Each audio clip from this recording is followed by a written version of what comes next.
Welcome everyone to Control Alt Event, the show where we navigate the future of events with practical insights and real solutions, not just talking event tech. We're showcasing practical examples and delivering solutions for the event tech industry. I'm here together with former photojournalist turned data storyteller, the man who has created custom platforms, data visualizations, and uncountable number of integrations, the founder of Visual Hive, a data-driven AI marketing engine for marketers and events. And if you need help on video and data strategy, personalization, and anything AI, he's the one to talk to. Pleasure to welcome you, Bogdan Maran. Hey, Maran.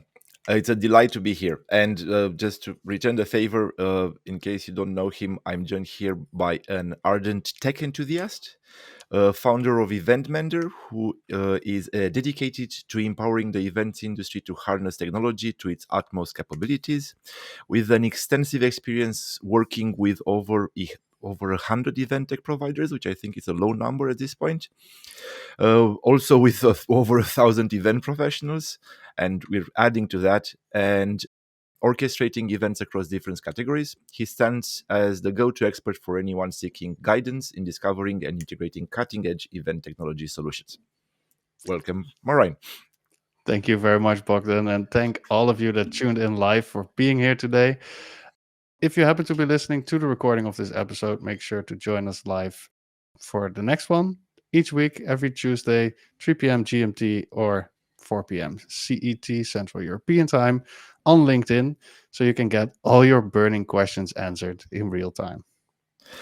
And yes, and today we'll be diving into some live event tech assessment, which is something new, and we hope to do this way more time. So this is why this is part one, because we're hoping to do this way more often because it was quite fun to delve an R&D on this. We'll notice that it's not just the tech we'll recommend, but the strategy behind it. We won't name names in terms of who the clients are that approached us with these problems, but we'll tell you where they are, the industry, their problems, and dive into their challenges. Absolutely. And just a quick clarification after Ike, I hope you're here today, mentioned that he wanted us to assess his event tech. I realized this title might be a bit two-faced, where in this case, we're actually talking about the events and the event tech stack we will be assessing. But who knows, maybe in the future we will also be assessing event tech. I think it will be a lot of fun. But again, today we'll dive into event tech stack of event professionals organizing events, where the gaps are, how you can bridge those gaps, which kind of solutions you could have for different pain points. And we asked all of you to share some of those examples with us. What are you struggling with? It was quite obvious that not everyone wanted to, pretty much no one wanted to share their brand and their identity, which I can imagine. It's quite a topic that isn't always a good thing to share with the world. However, you do need to find the insights on it. So we decided to anonymize the different use cases we'll be going over today. The first one is actually an organizer of high end executive retreats. They focus on creating exclusive networking opportunities and strategic planning sessions in different locations. They do about 15 to 20 events in a year. And they have already a networking platform for pre and post event where people can engage. They also include drone technology to have some immersive content show around the different parts of the venue, the locations they'll be hosting. And they also have an AI driven personal assistant. Bogdan, before I steal all of the charms because I realized you were supposed to do this part, maybe you I can was go a supposed bit to do the over intro. the It's not a problem. I was just going for that. It's maybe absolutely fine. dive into the pain points Yeah, they actually have. the main pain points that they had, it's they wanted to offer a bespoke high touch experience while managing the complex logistic of high profile attendees. Sorry, my chair almost broke down. They seek innovative tech solutions to streamline operations while least personalizing the experience and encouraging active participation through a personal touch. And this is where you had a very lovely quote and I'll just go through the quote and you tell me what's that about. And you said go from generic wishes to measurable goals, which I absolutely loved. So that's your cue to tell me what that Yeah, is. thank you very much. And I think this is a very important step in the process when we work with companies. They often have a very broad pain point, something they see that they want to have improved. But unless you make that into a measurable goal, something that you can actually measure on and make it more tangible, it's going to be very hard to give you the actual solution that will fit your specific needs. You will see that later when we dive a bit deeper into this use case, why that is very important. But that's where we help you to translate that generic wish to a measurable goal. In this case, they were talking about high touch, personalized experiences. It's often about attendee satisfaction. In this case, when you talk a bit deeper, you ask a few more whys. It became clear they would like to raise their attendee satisfaction by 15% compared to the last events of last year. Also, the attendee retainment rate had something to do with that. They want to retain attendees and make them come back event after event. And by offering that high touch, personalized experience, they aim to achieve just that. For the more active participation, that's a lot about engagement and interaction. They wanted to see an improvement in terms of the numbers, the engagement numbers that they measure specifically in their KPIs by 25%. And managing logistics, streamlining the operations, it's a lot about quicker, better delivery, and also limiting the cost, making sure you're more cost efficient so you have a higher return on investment. For them, that had more or less around 10%. They wanted to cut costs in terms of making their company more efficient. So when we dove a bit deeper into those whys, you started to see more measurable goals. And that's what we can then take as input in order to find the right solutions for them. Maybe, Bogdan, you can go over the next step where we talk a bit more about the attendee part. We did really had a lot of time to dive We into can that, but talk a lot about this, and we should talk a lot about the next step, because usually we would, the next question, apart from on the category of why, we would try to understand attendees, stakeholders, ICPs, and what they want, what they desire, where they are, how can we talk to them, and how we can interact with them, go across full UX from that perspective. But we will assume at this point that the assumptions the company made are absolutely correct, because there is no point in sitting here half an hour going through a Miro board that is infinite, technically speaking. So we'll go more towards the assessment and the strategy, and what they have, what can be improved. And you had a very nice thought here about that. yeah, I think more than anything else, it's very important to look at what you already have. That's also why we asked them, what is the technology you are already using? Because more often than not, there's already a huge improvement that can be made with the technology you have already in-house. Means you don't have to find new technology, you don't have to implement it, you just have to optimize the one you already have there. In this case, they had three main technologies they were using for this particular use case. Because we were looking at those numbers and the actual goals they want to achieve, the ones that had the most potential to improve were the use of that AI personalized assistant and the networking platform that can be enhanced. Bogdan, I know you're also a big fan of AI. Like, let's dive into the big one. What can we add on top of that personal assistant to make sure that they actually meet those goals? There are two levels of it, in terms of, apart from what they've done in terms of, they can add generating personalized itineraries, provide recommendations, schedule meetings. And this is because as you move forward to the event, you can, with AI and the state of AI now, you can use more live data. So as they register, you understand more, and you can create more interactivity as the event moves forward. Things change, and you can add those to the itinerary, so you don't have to have somebody with a banner saying the bus moved 5 meters to the right or is going to be in 5 minutes. Those personalized things can happen based on their activity at the event. That can again add a lot of value. And where we looked in terms of numbers, because this is important, we thought that we would with improving this live AI bit, we would add to the attendee satisfaction about 6%, about 8% to retainment, about 5% to engagement, and also cost reductions over the time around 3% at least. And on the networking platform, I'll let you go for that because it's I Yeah, for sure. No, I think it was quite obvious that they use the networking mainly to create connections before and after the event, which is very important. You want to make sure that people know each other or have a feeling they know each other or who to talk to at the event before it gets started. And after you've connected and met them in person, you can then keep connecting, keep networking after the event when you have established that in person connection. However, there was quite a big gap in terms of on site.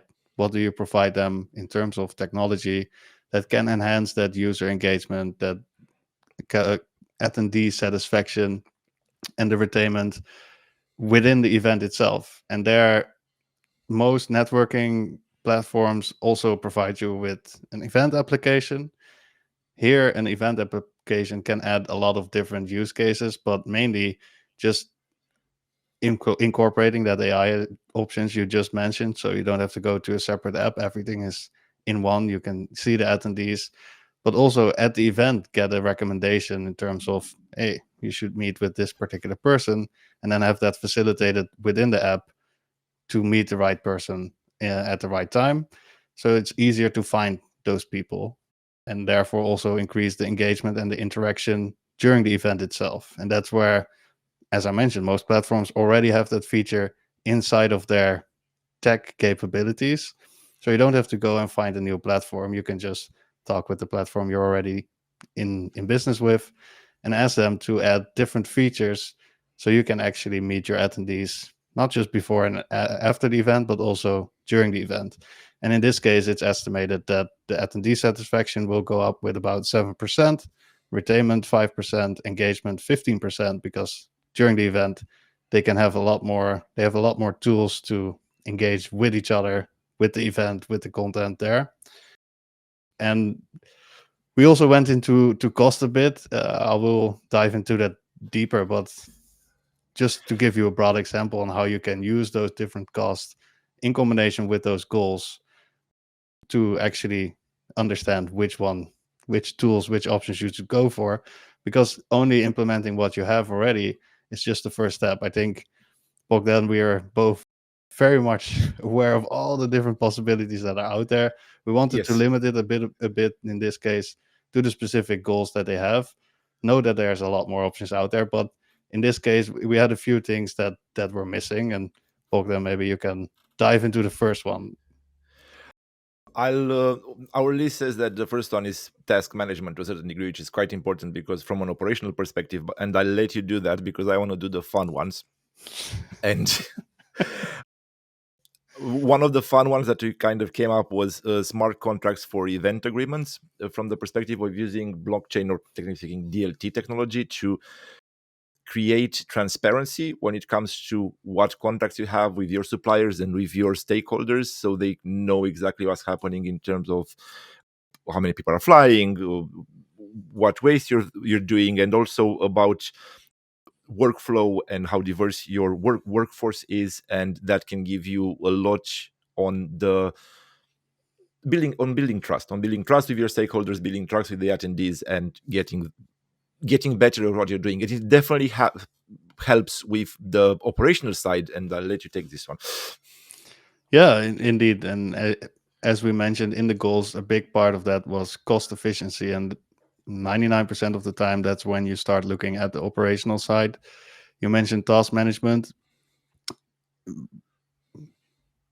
Let's not name too much names, but I think we are all aware of a tool called Asana, for instance, which is a great tool that allows you to standardize all your tasks to make sure that your whole team understands what's going on in different departments. You can communicate amongst those tasks, but it also allows you to set up standard operating procedures. And correct me if I'm wrong, but from what my experience has been, we as event professionals love standard operating procedures. But loving them is one thing, but making sure everyone is aware of them, and especially in the onboarding of new people on your team, if you have to teach them that step by step process, it can be quite resource intensive. How about you just automate that, have one template that you obviously iterate on during the time, but then you only have to create it once. The person, the moment they get onboarded, they get included into that project. They see all the steps they have to take. There's explanation there. That's going to save you a lot of cost over time. Plus, it makes sure that all the steps that you know are essential for that attendee satisfaction, for that engagement, are covered 100%, because otherwise it's not ticked. The box is not ticked, and not the rest of the team is aware that it's still missing. So therefore, it also lowers the amount of mistakes that you could make in this particular use case, where that doesn't just only reduce the cost, but it also allows you to organize a better standard of quality across all your events. The same is true for CRM, and a bit more into the resource part of things. In this case, a lot of logistics part. If you're aware of the ERP systems or the enterprise resource management systems, or production tools, they allow you to really understand every aspect of your event that's going on in terms of the resources that are involved. And that's not just your team, that's also the accommodation, the amount of rooms that are running out, the amount of requests that people are asking for. And if you're not an enterprise, don't worry about it, because you can also make what we like to call a mini version. uh, Often that is a customized version, and there's a lot of solutions there as well, but that allow you, in combination with your task management, with your CRM, to really optimize your operations side of things. Well, So I think technically speaking, you're we're talking about we're- integration and automation to a certain degree. Yes, because it's very nice to have a task management in SOP, and we like Asana, and we've worked with Asana quite a lot, and we've integrated Asana with CRMs, and the efficiency and the opportunities there are huge, from understanding the whole UX and having a big bird's eye view of the whole picture, all the way down to attendee satisfaction. And optimizing the data flow between different technologies is absolutely crucial, as much as it's crucial to keep everybody engaged. And I don't know if I want to wrap up with the gamification or workshops. I just want to add there that everything that you do and everything that you measure, because you're talking about integration and automation, is linked to data. And one of the most important data that you can capture from your audience is behavioral analytics. If you're going to have them sit down on a chair all day and listen to talks, they're not going to behave very nicely, and they're not going to do anything. So the more interactive you make it, all the way from letting them save bits of text live, or gamifying that workshop, it will give you better data to optimize the flows better, and it uses those integrations and workflow even better, all the way down to integrating to the apps and event technology that you use. And can I do the drone thing, because I really liked it, and then we can of move on to course. the next one, because we're flying through it. And just to add, entertainment is very good, because at the end of the day, you want to leave them with a very good sense in their mouth, not just the food, which has to be good. So our final thought, or my final thought, was a drone show, light show at the end, because you're using technology. That's kind of technology. You're using AI, because those drones use AI, and they are integrated with everything, and you can create content, and you can see the interactions, and you can measure that and make everybody happy. And I think judging on time, we can jump on to the next one, if I haven't forgotten anything here.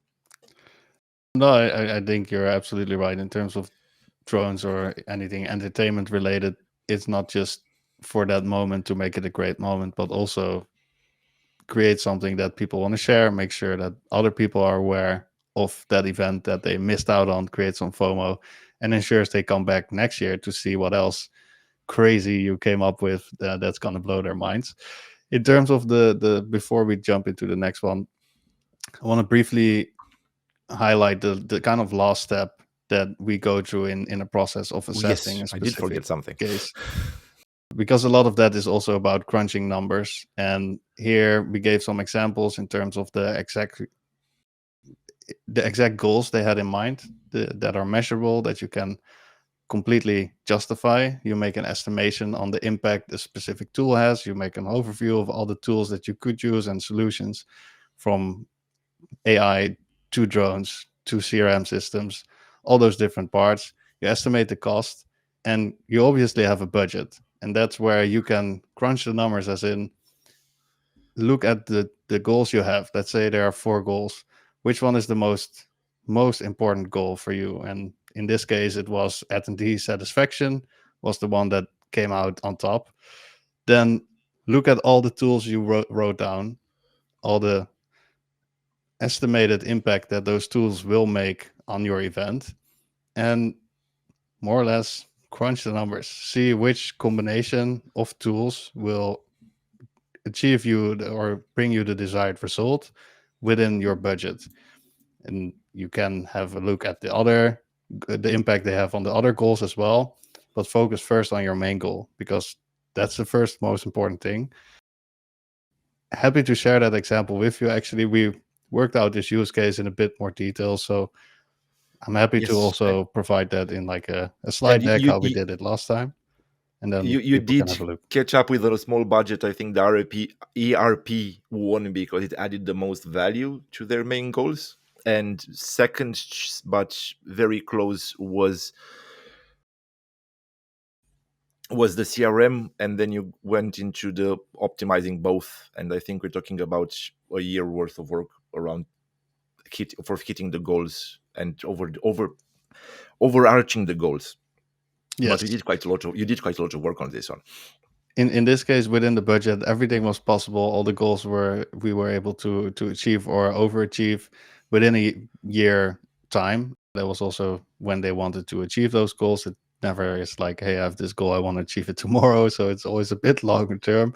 In the next case, it's actually more a bit shorter term, like 6 months, but that depends. And then you have to make sure that across that year you always keep analyzing, collecting the data, so you can improve and steer where needed.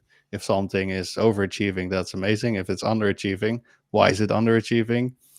That's obviously a whole other topic, so let's not dive into that too much. But maybe we can go to the next use case and explain a different pain point in this case. So the next one is a slightly larger organizer. They are in the trade show business. They have a few shows over the year, specifically large scale trade exhibitions, focusing on various verticals. They are already using some technology in terms of they use translation, interpretation for real-time communications, RFID tracking for visitor engagement at booths specifically, analytics software for exhibitor ROI assessment post-event, and their pain points were in terms of accommodating and enhancing a diverse international audience while providing exhibitors with detailed insights into booth performance. And they are also seeking more effective ways to enhance global participation and exhibitor satisfaction. And again, I'll go back to you with the generic wishes to measurable goals, which I really like.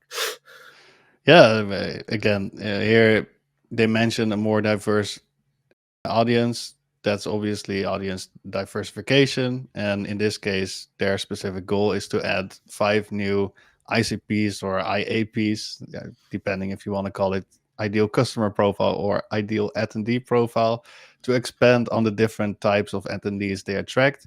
Enhancing global participation is again attendee participation, as we saw that in the last one as well. In this case they wanted to improve that by 15%. Detailed booth performance insight, they kind of mention it as well in the last part. It's mainly exhibitor satisfaction, and they want to have a better satisfaction rate with their exhibitors. In this case, also 15%. We're gonna skip step 3 again, I think, because Yes, we presume that they are correct and you're going to go with them, and we don't do the workshops and the mirror boards, and assess what's working and what we can improve on, and add the what's missing at the fun bit from that perspective. Absolutely. Yeah, let's dive with what they already had.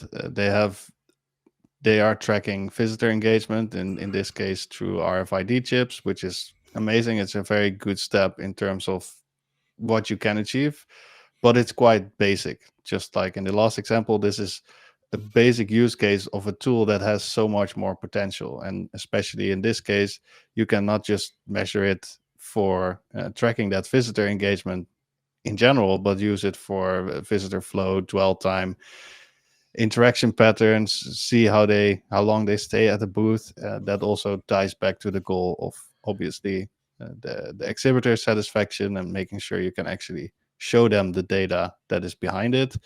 But you can even take it a step further and link that to IoT devices. Think about smart badges, think about even cameras, making sure that you double verify or add additional data to the data you have to make sure it's as legit as possible, that it really tells the story that is happening, other than it takes one point of data and you still have to make some assumptions. You can add different layers to that tracking to make sure you collect all the data that you need. Obviously, this is a big part for you as well, Bogdan, in terms of optimizing data. It But in this case, is quite crucial in terms of analytics, not to dwell too much on it, but it's shit data in, shit data out. And if it's yes, not reliable or something fails, so things happen all the time. Having two sources is more accurate than having one. Don't forget to integrate them, because otherwise it's going to be a nightmare to manage, especially at these sizes when you have 10 to 20,000 people coming to a show. Sorry, anything that goes over 500, I'm not even talking about 10 to 20,000 people trying to do that. So it's crucial from that perspective to have to optimize this, both as integration and optimize the analytics in terms of real-time actionable data, so you can actually react on the spot of what's happening. And among others, RFIDs can give you that. And then you split this in terms of stakeholders and exhibitor sponsors, locations, extra events that you have, satellite events that you have around, and start monetizing those and transforming them into a business case by taking that data, curating it for a specific stakeholder, and making them happier, way happier, we hope. way happier. Absolutely. Especially real time data. It's such a big potential for the event industry. Let's speed it up a little bit because I see we're Yes. flying through time. In terms of what's missing, like for me, a big one is the virtual companion. Obviously, always add that virtual component. I keep saying it, but maybe we have some time in the next use case to dive in deeper. So let's skip that one for now. Marketing I'll optimization is one we talk about. I think you have a bit more specific It's examples there as well. specifically around omni channels, so outside our bubble. And we know in event industry is kind of back at least 5 years, if not more, in terms of technology adoption. Outside this, in marketing and AI world, you're talking about omni channels in terms of targeting people across their user journey, and not necessarily specifically, and understanding what's happened. That's the idea of omni channels. Idea to understand what happened when they landed on you're initially on the landing page, or they registered, all the way to the engaging with content at the end, which it's all about A/B testing. It's yes, adding and integrating channels, but it's all about attendee participation, increasing attendee participation and engagement, and also making sure that you have the diversification from from the attendee perspective that you want and you're looking for. Absolutely. Well, and then obviously you have to crunch the numbers again. We Yes. had a small one we wanted to touch upon as well, but I do see that time has flown by, and I also know that you unfortunately have to run to Yes. another gig today. I'm Which happy to happens. I'm happy to answer any other questions, or maybe you have a specific use case. Happy to also dive into the last use case we still had. Let's see where it goes, but I think for now you will have to let us go. Yes, I will have to let you go very soon. And the last use case was the sports event manager thing, which was it's a long favorite subject of me. specifically around mass participation sports, because you can do so many things. And it's all about, that's where personalization comes in place, because unlike other sports events where you do a team, or you have two teams and you like a team, you have 10,000 people and you have to pick one and make sure that everybody follows their individual ones. And we had a conversation before the show that I was telling you about the pitch we did a couple of years ago, where you can track based on wearables and number recognition. You can track a specific athlete, and through an app, if, for example, if you're running, because I'm definitely not into the sports bit and doing marathons, I'll put you into that place, and I'm sitting down and having a beer and watching you on the app. I can actually follow you around on smart cameras and see exactly where you are, understand your race course, see where you are, see the go down all the way to biometrics if I want to, because I know you and you can be approved from that perspective, but have that absolutely personalized experience. And that kind of covers everything from blockchain to tracking to face detection to number recognition to integrations to apps to attendee satisfaction, interactivity, and everything else in between. But on that note, I'll wrap up. I'll need to shoot for an on-site with the client, which happens on Tuesday from time to time. And it's been a pleasure. I'll see you next Tuesday, and I'll let Merijn take over, do the last case, answer all the questions, and I'll just be cheeky to reply on the chat on the way to the bus. Thank you very much, Bogdan. It was a pleasure having you, and looking forward to the next one. For those still See you next watching, Tuesday. I'll be here to answer any questions. I haven't seen much questions in the chat yet. Nevertheless, we have kind of three options because I do see there's still quite some people being here live. And thank you all for being here live, obviously. So I think we can either dive into that last example, type a one in the chat if you would like that. If you have a specific use case or tech question, type a two. We can also slowly wrap up. Before we, however, do that, if that is the case, make sure to stay for one more minute because we do have a free gift as we did last time as well. So that might be worth your while or will be worth your while. I think it can also be LinkedIn. So unfortunately, if I haven't replied to your message or I haven't seen it, LinkedIn isn't optimized for chat. And in that case, we might actually have to switch to another tool soon or to add a tool on top of that where you can actually ask all your questions and comment, and we can actually see all of them because I can see half of it, Bogdan can see half of it. It's quite a hassle, but I haven't seen any new comments coming in, so I think we'll keep it to the time. I know we promised half an hour, so we're already a little bit over. But as I mentioned, before we really close off this particular event, Bogdan and I decided that it would be good to give you all an opportunity to get an assessment like this, to walk you through your specific use case. And in order to do that, we decided like, hey, instead of doing this as a paid thing, let's get you the whole experience for free. So we're offering free consults for everyone who would benefit from this. So if you need help with assessing which technology you need, if you need specific help with finding out which tools you already have that you can optimize, how you can tangle that into your strategy, if you need buy-in from your internal stakeholders, if you need to figure out how to manage your budget, those are all things, and obviously the optimization and scaling part, which we love, that we would love to help you with. And at the moment we decided, let's just do that for free. So I'll add it to the chat right now, an actual link where you can schedule a free consult. It will either be with me or with Bogdan, depending on who you get. It's a round robin thing, but both of us will be more than happy to help you out. And yeah, with that, make sure to join in next week because we will be giving a bit more insights in terms of industry events and how you can create tech expectations and how you can over exceed them.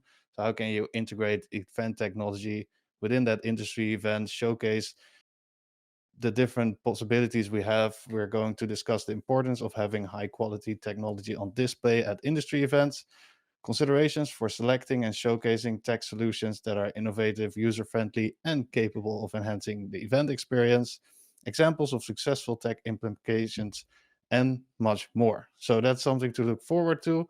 If you would like to watch this episode back, or if you cannot make it next week, know that we're also here on YouTube, Spotify, Apple Podcast, wherever you want to listen to us, if it's video or just audio.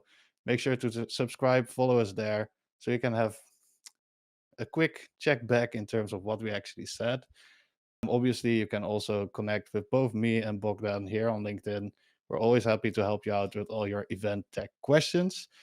Yeah, without further ado, I don't see any new comments coming in. So either LinkedIn is broken or you all have had you've had enough event technology for today, and then we will be more than happy to welcome you next week.